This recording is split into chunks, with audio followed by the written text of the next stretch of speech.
Assalamualaikum warahmatullahi wabarakatuh. Sebelum dilanjut, jangan lupa subscribe untuk mendukung channel ini. Pastikan sudah menonton video-video sebelumnya, link di deskripsi.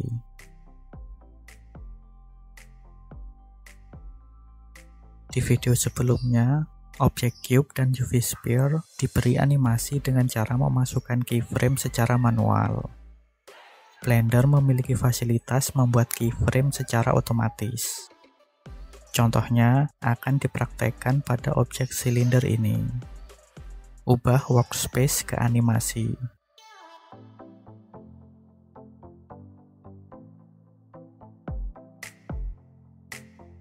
Sekarang silinder belum memiliki animasi, keyframe-nya masih kosong.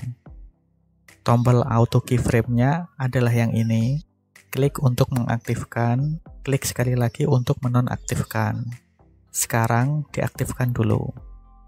Lalu posisikan kursor di frame tertentu yang dimaksud. Untuk posisi awal, set di frame 1.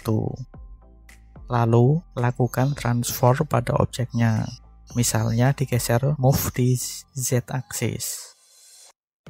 Maka setiap kali ada perubahan transformasi pada objek, baik move, rotate, atau scale, secara otomatis keyframe-nya dibuat. Berikutnya, buat keyframe kedua, geser kursor ke frame tengah, frame 45. Lalu lakukan transformasi pada silinder. Misalnya scale perkecil di Z-axis jadi setengahnya. Lalu scale di X dan Y axis, tekan S, lalu tekan Shift dan Z. Perbesar jadi 1,3-nya. Lalu move di Z axis ke bawah sampai kira-kira di permukaan lantai. Keyframe kedua sudah otomatis dibuat. Tadi ada 3 transformasi, yaitu perkecil di Z-axis, lalu perbesar di X dan Y-axis, dan move ke bawah di Z-axis. Dengan auto keyframe diaktifkan, setiap kali ada perubahan transformasi, maka data keyframe-nya akan diupdate. Biar tidak mengganggu, cube dan UV sphere di-hide dulu. Lalu buat keyframe yang ketiga, misalnya ini keyframe yang terakhir, dan silinder perlu dikembalikan ke posisi awal, tinggal copy saja dari keyframe pertama.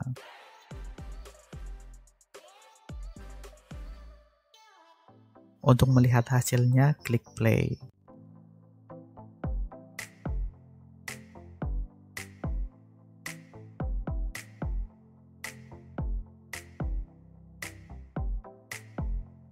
Stop. Geser kursor ke frame 1.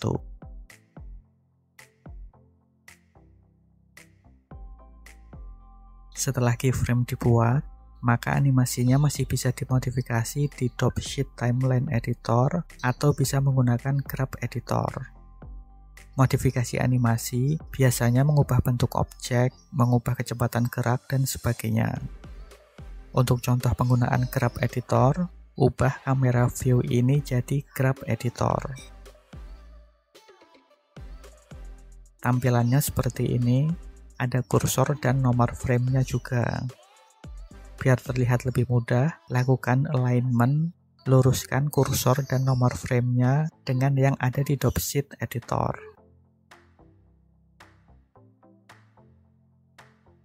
Scroll mouse untuk zoom in dan zoom out nomor frame.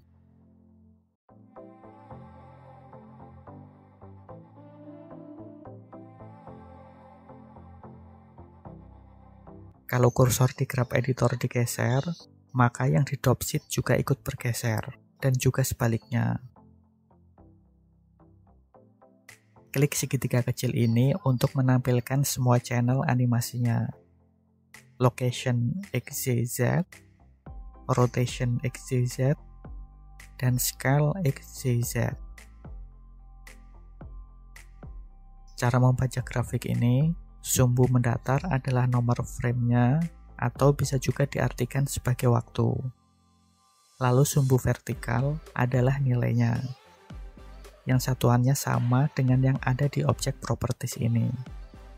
Location, meter, rotation sudut derajat, dan scale tanpa satuan. Animasi yang dibuat tadi hanya move di z-axis dan scale di xz-axis. Maka sembunyikan dulu grafik yang lain biar tidak mengganggu. Klik icon seperti gambar mata ini.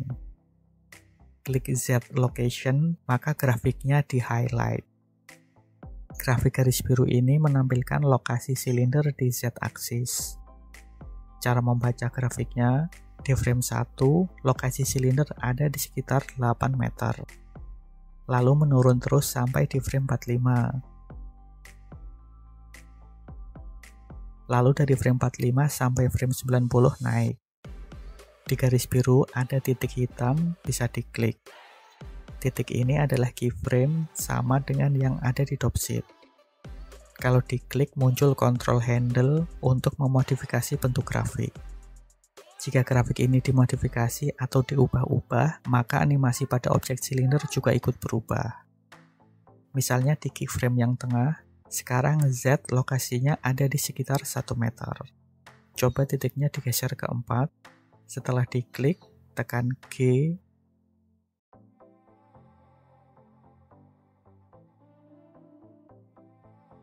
Lalu kunci untuk geser vertikal, klik kiri.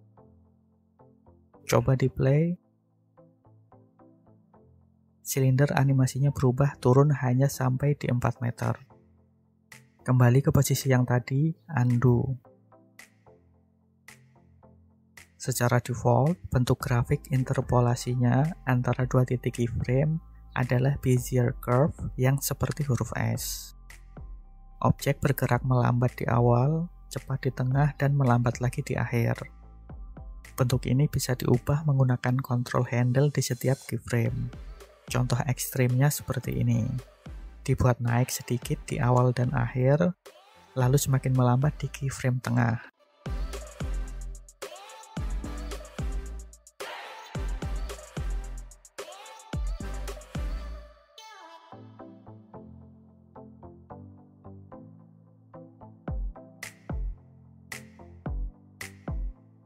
Bentuk grafik juga bisa diganti menggunakan pola yang sudah disediakan oleh Blender. Klik keyframe-nya, klik kanan, lalu interpolation mode. Ada banyak pilihan, konstan, linear, bezier, dan seterusnya. Misalnya pilih yang bounce. Coba di play. Ya, seperti itu.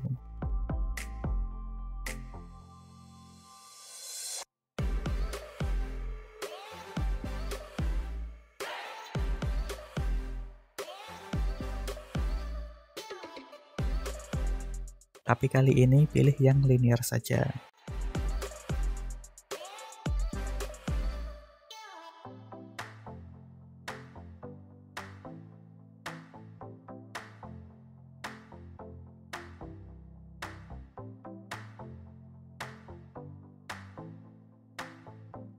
Berikutnya, contoh modifikasi transformasi XYZ di Graph Editor biar animasi gepengnya jadi lebih natural. Hide Z location, lalu klik XYZ scale.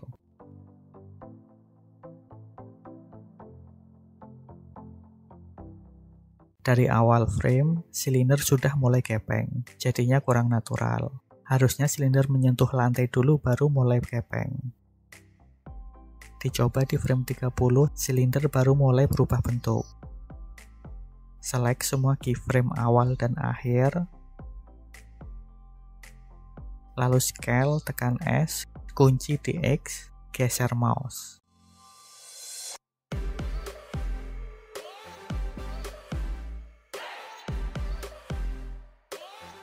Play.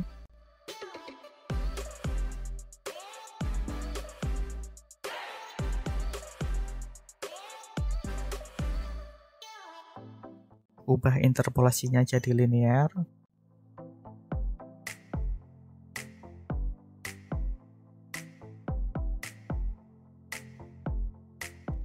Coba play lagi.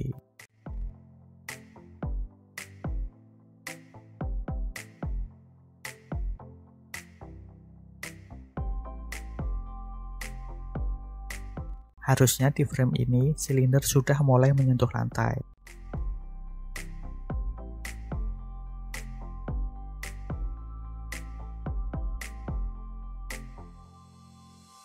Maka perlu keyframe tambahan di grafik Z location ini.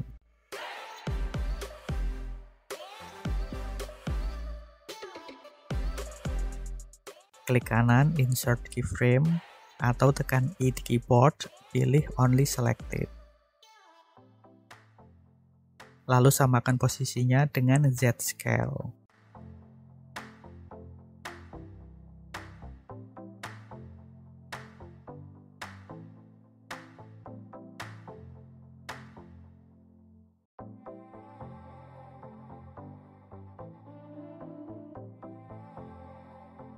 Misalnya kepengnya kurang lebar, pilih X dan Y scale, garisnya tumpuk di satu lokasi karena nilainya sama.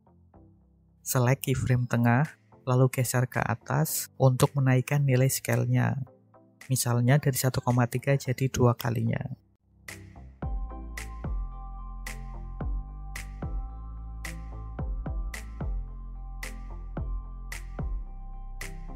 Animasi mengembangnya kurang natural, coba keyframe akhir scale XYZ-nya digeser ke frame 80.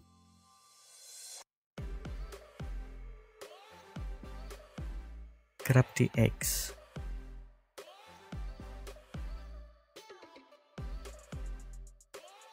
Coba play lagi. Ya, sudah lumayan lebih baik. Silahkan bisa melakukan eksperimen sendiri untuk optimasi animasi di Grab Editor.